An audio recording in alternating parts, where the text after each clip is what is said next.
Hello and welcome to our little studio in Germany, and with me is a yoga monk. Dada is with me, and we want to learn something about meditation and yoga itself.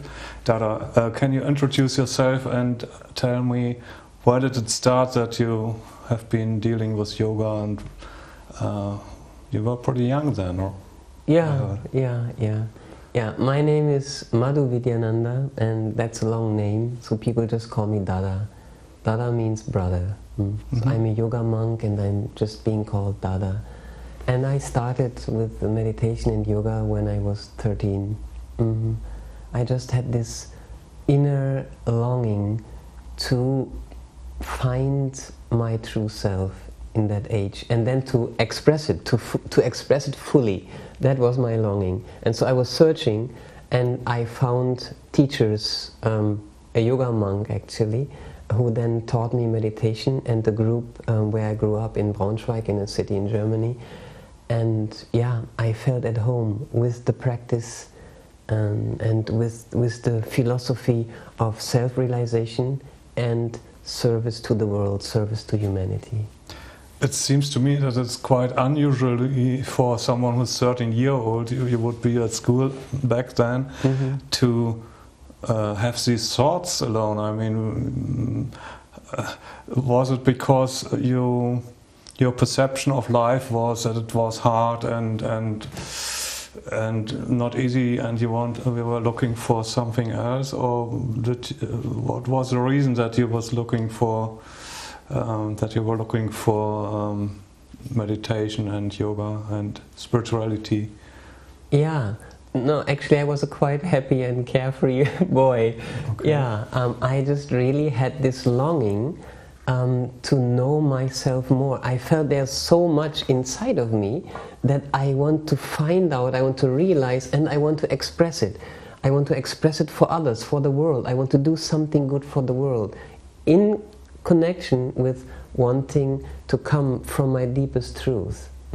And so that was just my longing at that time, and so out of that longing I was searching, and I was finding the right guidance for me. Most people, when they hear yoga, they think of some exercises you can do, but that's not what yoga is all about, or it's only part of it, as I take it. What does yoga mean more than doing exercises? Yeah, yoga is much more than physical exercises. It's really a holistic way of life and a spiritual philosophy and way of life. The word yoga actually means unification. That means what you do and what you think and what you say, what you feel, and your conscience and your consciousness is in harmony, is in oneness. Most people experience, they do something, they say maybe something else, and they want something else, they feel something else, they think, they don't know what they think, so there's confusion, there's no harmony. So the yoga means I unify my thoughts, my feelings, my words, my actions, and that all comes from the unity of myself. In our Western civilization, so to say, it's not what we do mostly. We do things we don't like to do, and because we think, yeah, we have to impress our neighbor, or we have to do something for our partner, or for a chief, or whatever, or to earn money, or whatever, or have to be politically correct, or that's a lot of concepts that are not our own concepts. So yoga is also good in the Western world to come back to yourself and see what is your thing on this planet. Why did you come here? Why are you in this embodiment? Yeah. Who are you really? What are you really? What is your deepest truth of who you really are? And the innermost self is by nature benevolent, is by nature conscious, is by nature blissful. That is the experience of the yogis, that when we come to our true self, there's a oneness. We may have so many thoughts, you may have thousands of thoughts, you may have so many feelings, and they come and go. But yourself, you are, and I think you can relate, you are one self. You're not two selves, you are one self. And when you're able to experience yourself as one self, that oneness that you are, then you experience the peace that comes with that oneness, the bliss that comes with that oneness, and the benevolence, the goodness that comes with that oneness. And out of that center, you express that oneness in the way your personality, your individuality has acquired certain skills, certain experiences, certain creativity, certain talents that you express coming from the oneness of your innermost self.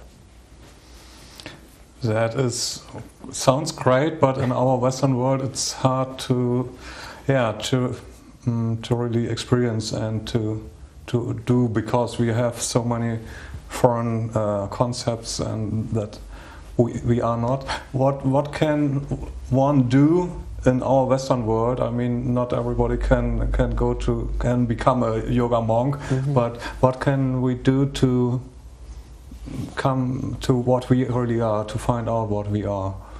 Yeah. Is yoga, are there methods? Is it a hard way to learn, or is there an easy way to find what I really am? Yeah. Yoga is a practice, and so to come to know yourself, your true self, is a matter of practice. And so the main practice in yoga, which also many people may not know, is meditation. Meditation is simply the concentrated practice of directing your attention inward towards your innermost self, towards the source of your thoughts. And by doing that, by withdrawing your mind from the external world and bringing it inward and deeper inside of yourself, you then experience that inner truth. You experience your deeper, true qualities that I just mentioned, of bliss, of inner peace, of oneness, of one consciousness. Oh, that is something that we really are all looking for. I mean, looking for bliss, for happiness, or how you would call it. And we in our society now, we thought when we buy all these things, we have a house and a car and we have all these things, then we would be happy. But now we see we are not. So we can't find happiness in these outer things. We can only find it within ourselves. So this is a way, but we need time for that. And it sounds a bit to me that yoga is in a way hard. You have to be hard to yourself and keep a certain posture or whatever.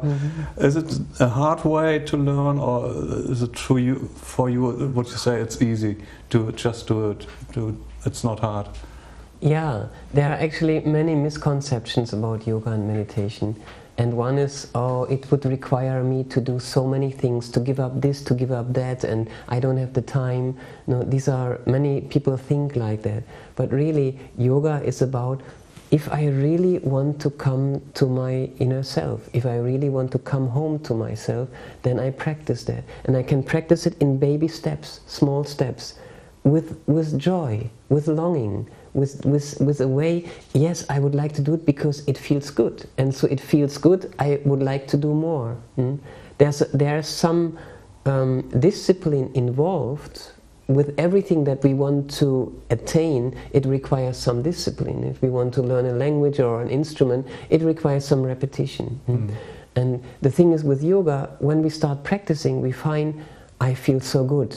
I feel well in my nervous system, my body, I feel fresh, I feel stronger, I feel more at peace, I feel more one with myself. Yeah, I would like to experience that more, and so I practice. And it is really, the practice of yoga is by definition always connected with joy. Then if I do it not with joy, then it's actually not natural to me, because my nature is joyfulness. And so in yoga we look to practice what our nature really is. And so I would like to encourage everyone to just find a way to practice this going within and finding the joy of it, finding the inner peace of it, which is a very nice state of mind. And we can't show yoga exercises now too much, and we won't, but is there some easy things that we can show, or that you can tell us? What can the viewer at home do right now, in front or after watching this show? What can he do? Yeah, a very simple practice that you can do right now or afterwards is the practice of calm and deep breathing. Simply by breathing calmly and deeply, we calm our minds. We release the stress of our stressful thoughts, and we become present. We stay in the present. Then we can, when we think and when we pay attention to our breathing and we breathe calmly and deeply, we naturally stay in the present and don't run with our thoughts about so many things of the past or of the future. We just stay present. That's a very simple exercise.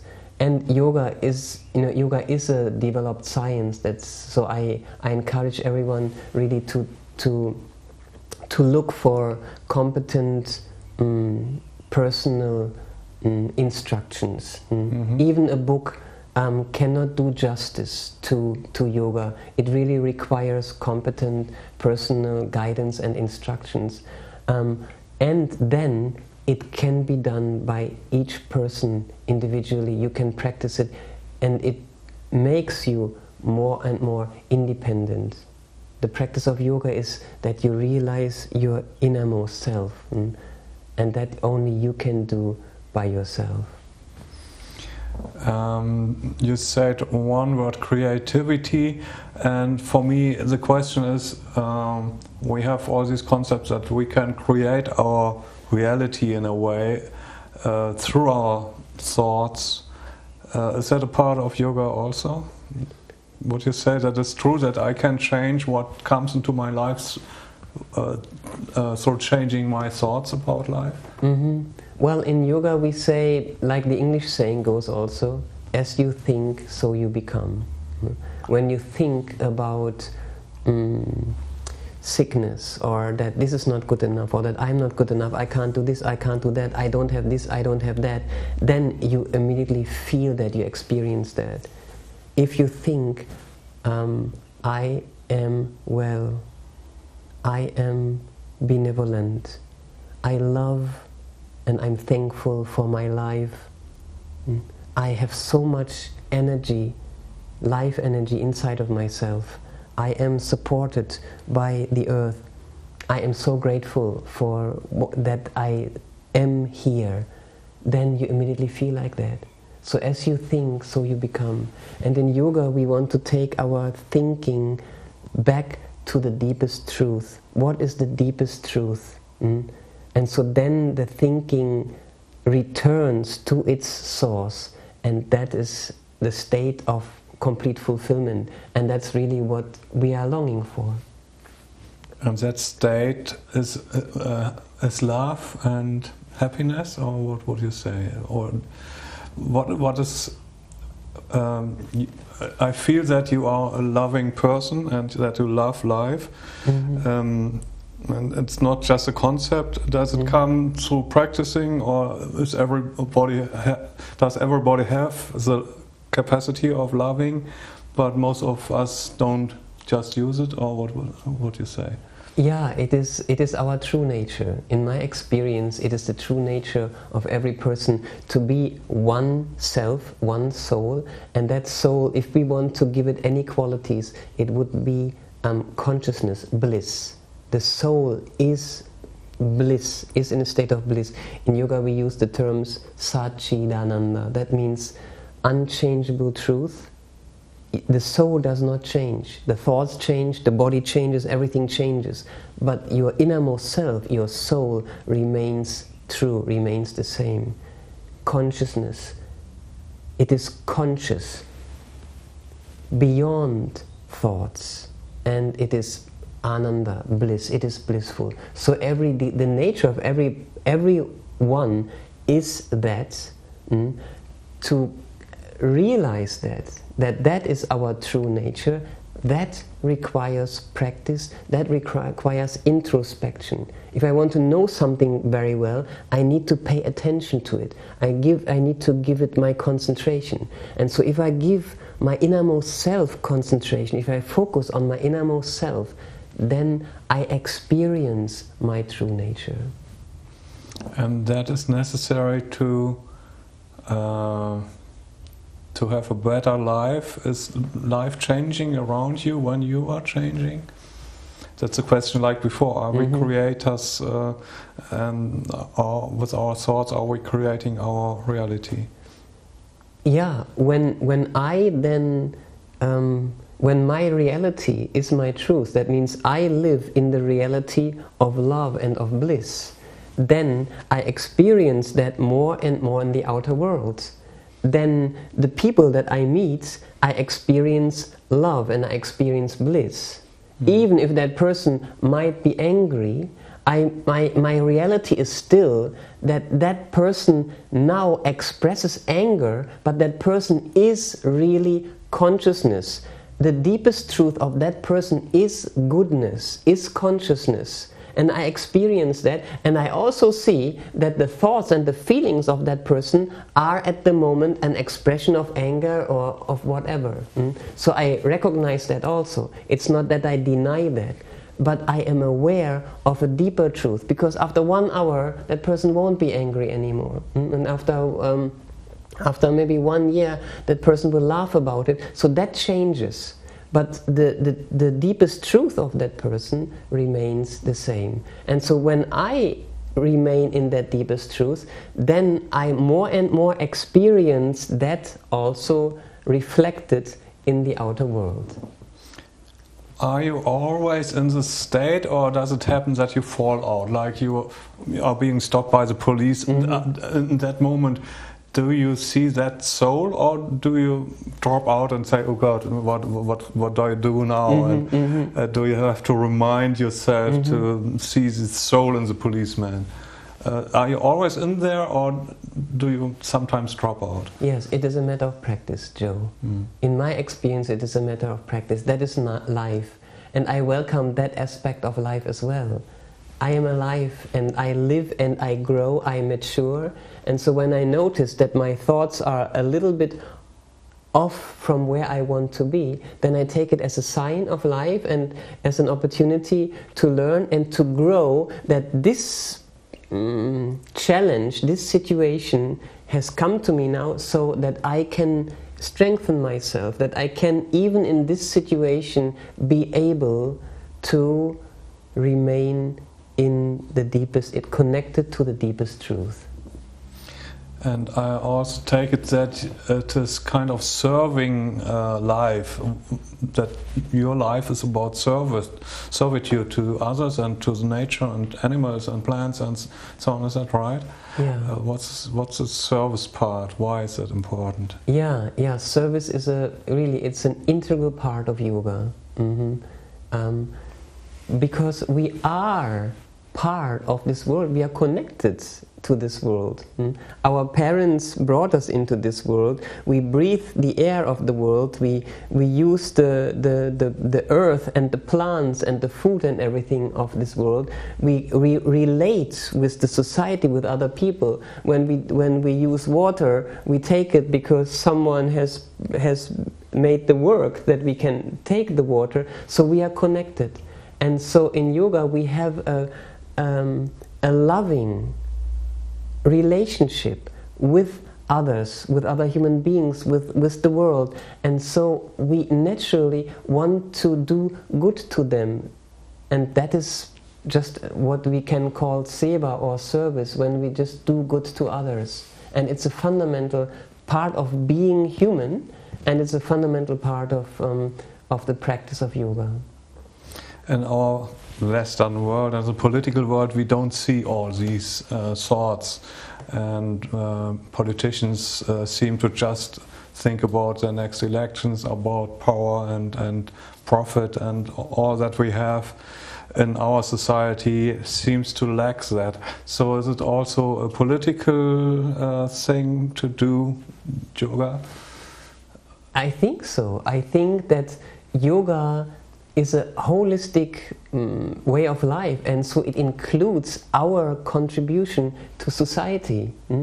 And so in our work, for example, we also work in the sphere of social service, in the sphere of creating better systems of economy, of political systems. And like, for example, we have started in a holistic spiritual movement and political movement from our ashram, Menschliche Welt is the name of it, where we invite people to collectively work to create a truly human society, and that includes ethical and spiritual practices, because we believe the cause of the suffering is that those who lead the society, they come from a defective way of thinking.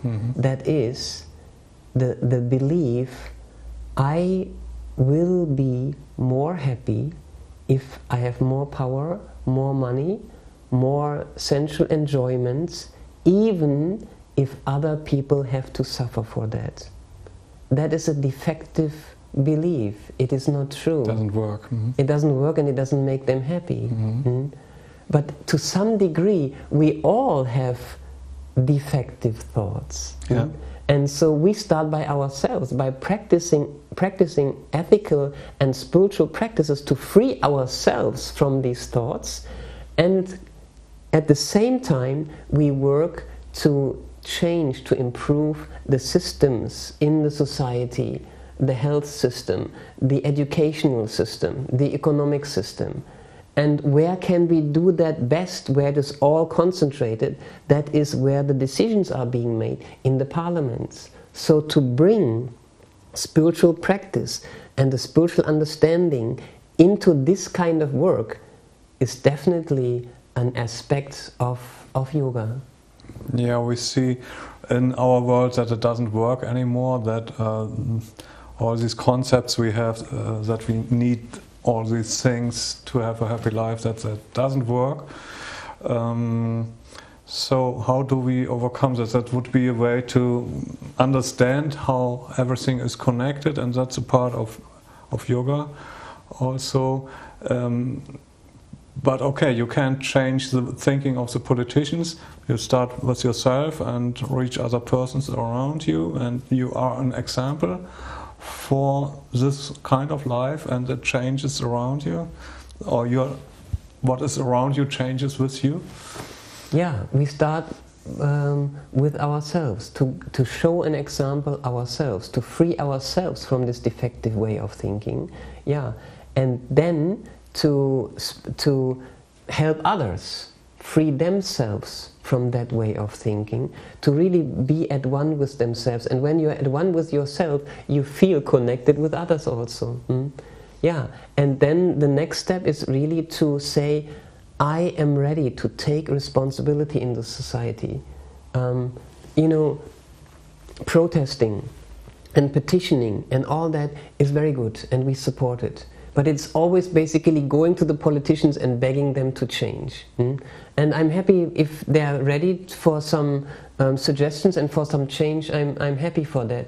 But our approach is one more, where we say, that is fine, and we prepare ourselves to shoulder that responsibility, not just to petition and to protest, but to learn ourselves and get the skills to participate in these decision-making processes. And that takes time, and so we are starting to do that.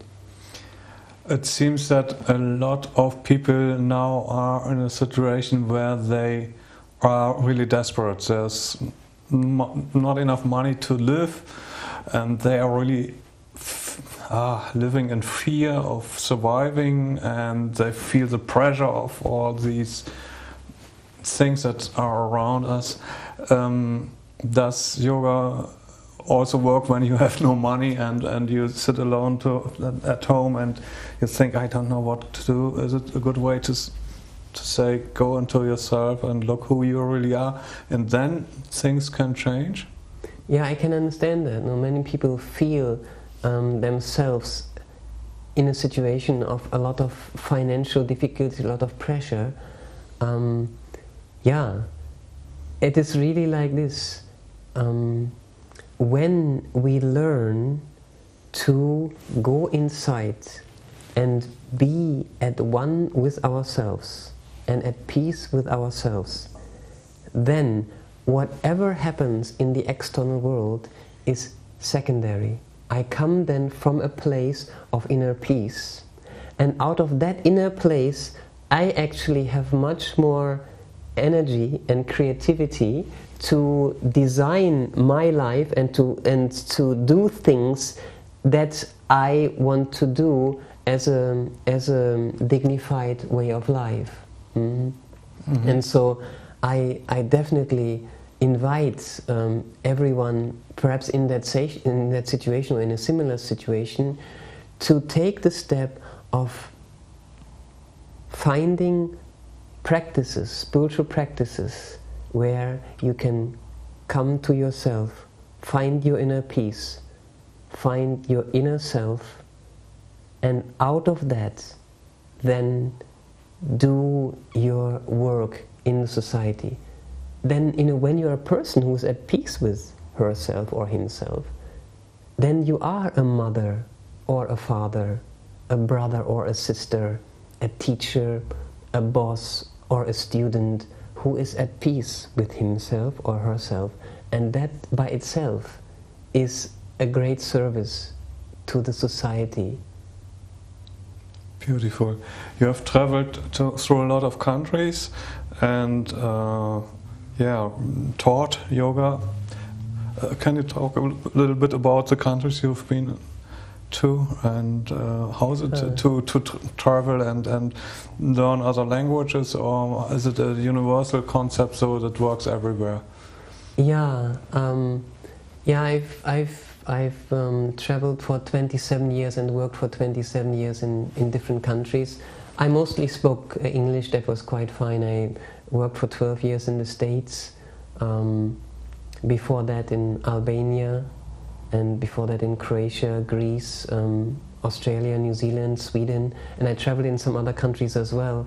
And yeah, I find that everywhere, really, our human longings of feeling at one with ourselves and wanting to express ourselves, wanting to expand our creativity of that what we love, that is the same for everyone. Everyone wants to experience that. And so the spiritual practice of yoga and meditation helps in whatever country or whatever language one speaks. And so I feel very privileged and very grateful having had the opportunity of teaching and helping thousands of people to find their inner peace and to express themselves through this practice of yoga and meditation. What is your impression? Is the world changing? Is mankind more open today for spiritual things than like 20 years or 50 years ago? Do you see a progress in spirituality on this planet? Because on the one hand we see all these negative things and they are getting worse and worse, and we see it, it's not a good future we are creating there.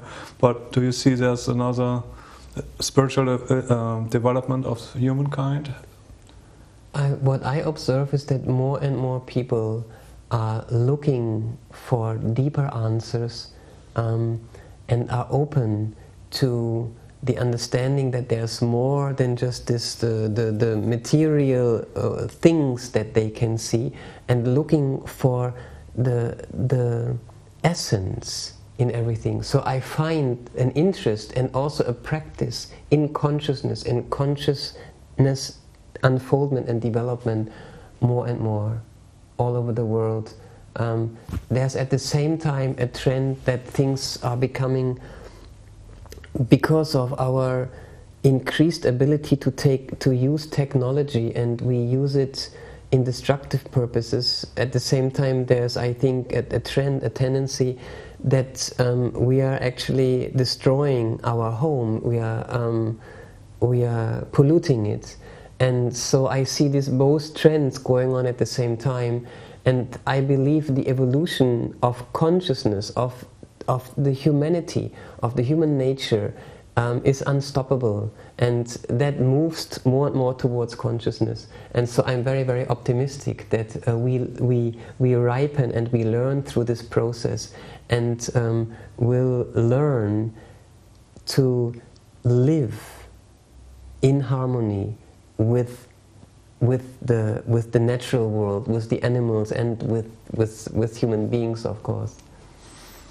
When you traveled, you came here by train, you're wearing this orange outfit, it's Indian, I guess, and so people see there's someone special. How is your impression, how do people perceive you? Are they open, or do they don't say like you, or what is your impression about that?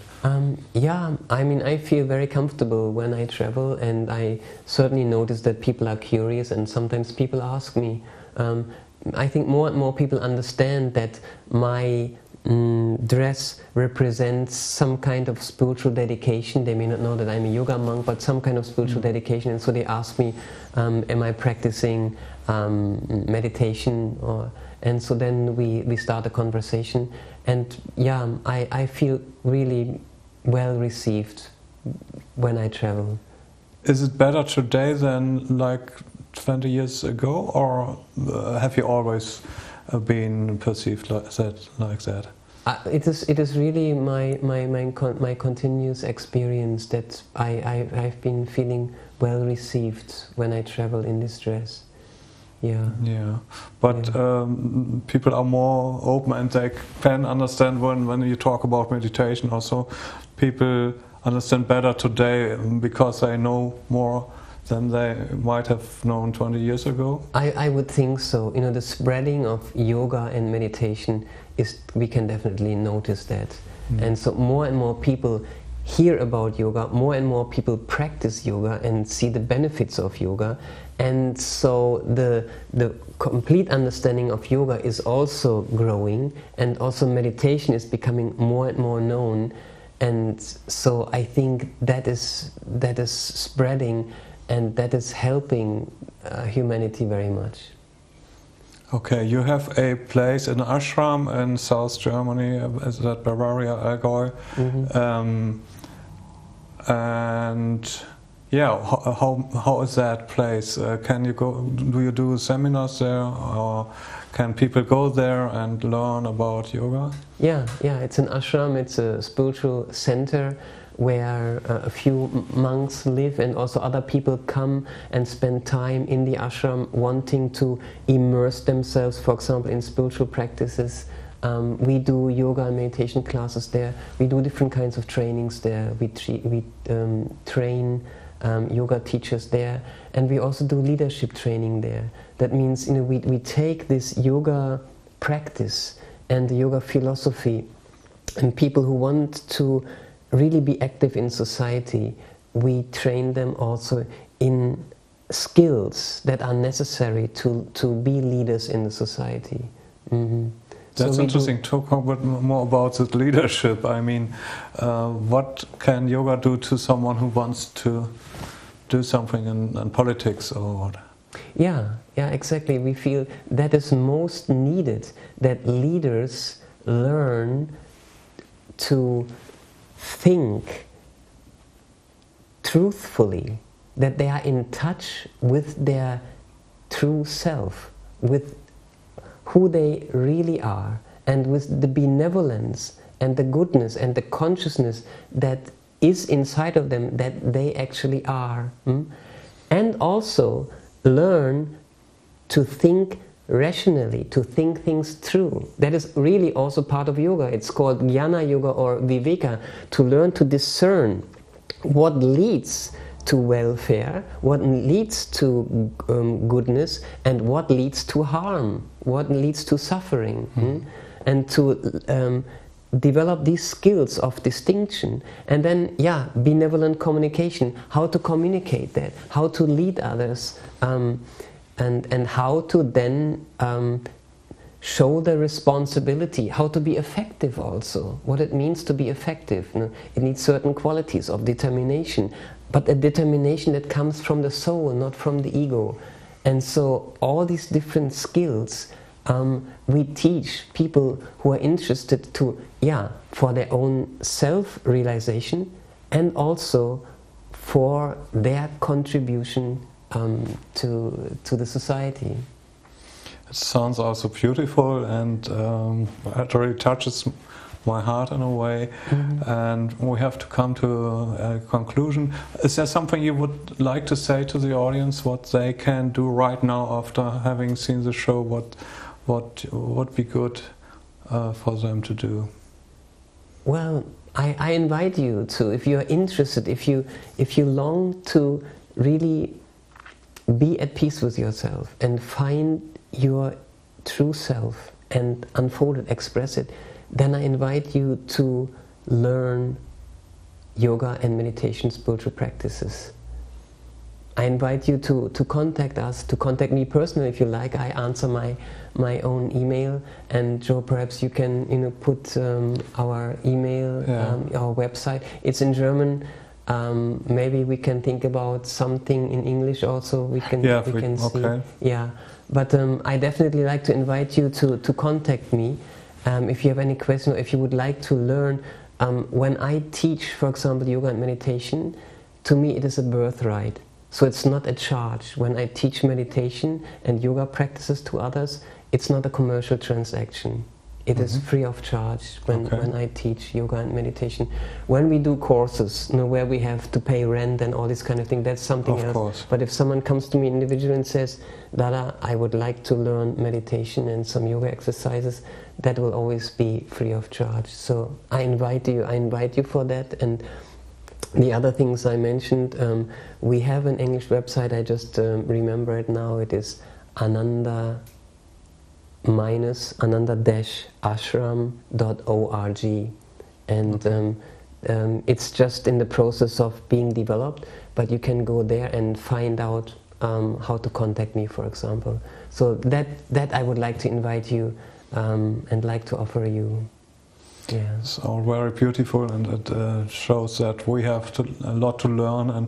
But people are ready now. They see the old things don't work anymore, and so we have to go inside and see what we really are, and that's one of the key issues of the People's Voice. Actually, remember who you are, what you are, and you can find out if you go into yourself what you really are, and take your time for that, and lose the concepts that are not yours and become what you really are.